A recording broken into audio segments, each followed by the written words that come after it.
Jared, Donald Trump is here, and he is threatening to boycott the next Republican presidential debate. Why? Well, right now, Donald Trump goes on the record from the Trump Tower. Nice to talk to you, Donald. Hello, Greta. I understand that you don't like the rules that CNBC has set for its next GOP debate. Are you seriously thinking that you would boycott it? Well, the same thing is happening as happened with CNN. They sold the commercials so much and for so much money. It was going to be $4,000 for a 30-second commercial. It ended up being $200,000 and $250,000 for a 30-second commercial. And same thing's happening now with CNBC. And what they're trying to do, they've sold out all their commercials and they want to increase it by an hour. Now, if you look at the, debate, even though it was pretty boring from last night or the other night with Hillary and the group, that debate, it was a 2-hour deal. Now they want to make this an extra hour. And I think it's unfair to the viewers because it's too much to watch, and they're doing it because they want to make more money.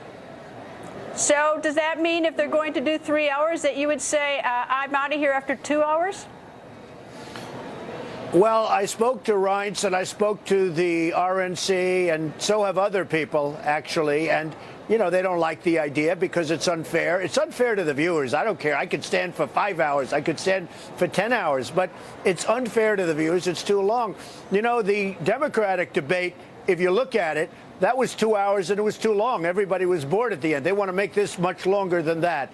So I think it's really important that they make it a reasonable period of time. All right. Well, I think you're still in if it's 3 hours, but you want 2 hours is what I get out of that. All right. Now, do you think you should have Secret Service protection? Well, that's what we agreed to. By the way, Greta, that's what we agreed to. It was agreed to 2 hours. And now all of a sudden, yesterday, they came up with this additional long period of time, whatever it may be. But it was originally agreed that it was going to be a 2 hour. I mean, the networks, they're making a fortune off of this stuff. They never made money. They always lost money with it. Now they're making a fortune. I wonder why. But now they're making a fortune with it. So, a little bit tough. We'll see what happens. All right. Should you have Secret Service protection now? Well, we're getting the biggest crowds. Last night we had 8,000 people in Virginia. We had 20,000 people in Dallas, Texas. We had 35,000 people in Mobile, Alabama, and 20,000 in Oklahoma. And I know this, if I was a Democrat, they'd have it. But it's really up to them. They know what they're doing. And I assume they're doing the right thing. I would hope they're doing the right thing. Have you asked Well, I think it would be appropriate because, we've been speaking with them about it. My people have been speaking to them about it, and we'll see what happens. But again, when you have 20,000 people, that's a lot of people. And even if you have some really fantastic guys doing it, and in this case, we have 10 people that are very strong people. When you have 20,000, it's pretty hard to protect, I would imagine. All right, let me ask you a question now about foreign policy. I know that you know about the Doctors Without Borders hospital was bombed in Afghanistan, and the Doctors Without Borders wants an international humanitarian fact-finding commission to investigate it. If you were president, would you want this to happen, this organization to investigate it? Well, look, it was a horrible mistake, and we made it, and it was just a horrible thing that took place. I've been watching that. And I think that's maybe the least of the problems. How does a thing like this happen? This is constantly happening with our country. We don't have victories anymore. We bomb hospitals instead of bombing targets. We're like the gang that can't shoot straight. I mean, nobody's ever seen anything like this. This is constantly happening with our country. So many bad things. They bombed a hospital where you had a lot of people, where you had patients being operated on, innocent patients being operated on. And it just never ends with our country now. We have to start winning. We have to start doing things properly. What do you think about President Obama's announcement today that he's going to keep troops in Afghanistan longer?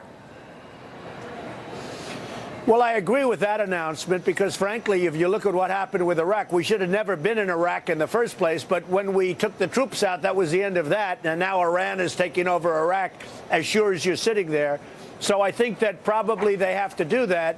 He's cutting it down to 5,000. Maybe you leave 10,000. Not that I recommend this at all, but I think you have no choice at this moment because you already see the insurgents. They're already going in there because they all think we're leaving.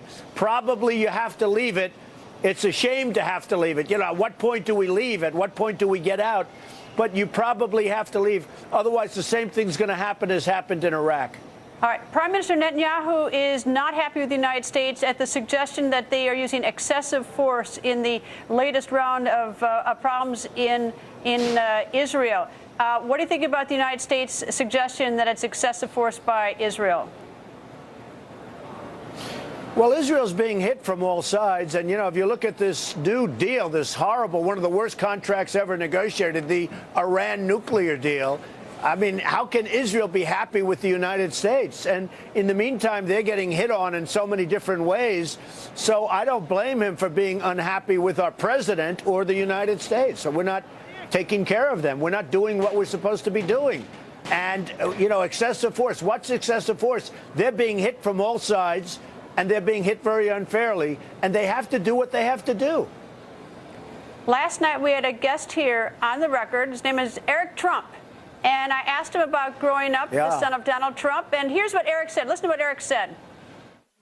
I think my best memories were probably actually walking construction sites with him, right? We'd go over these big buildings he was building. We'd follow him around. And so I think he kind of taught us the art of the deal, you know, just by being with him. But, you know, I remember building Lego sets in his office while he was negotiating great casino deals and other things. And, you know, it was a lot of fun.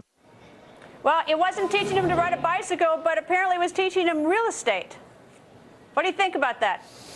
And how to drive tractors. At a young age, he could drive tractors. Well, I have wonderful children. Eric has done such a great job. He helped us rebuild Doral along with Don and Ivanka, and did a fantastic job in Miami. And he's actually now in charge of the Great Turnberry in Scotland. I bought that a number of years ago, and we're renovating Turnberry in Scotland, one of the great resorts of the world, where they have the British Open Golf Championship. And he has been absolutely amazing. And I watched him last night, and I said, I don't want to go on tonight because I cannot compete with that performance that he did last night.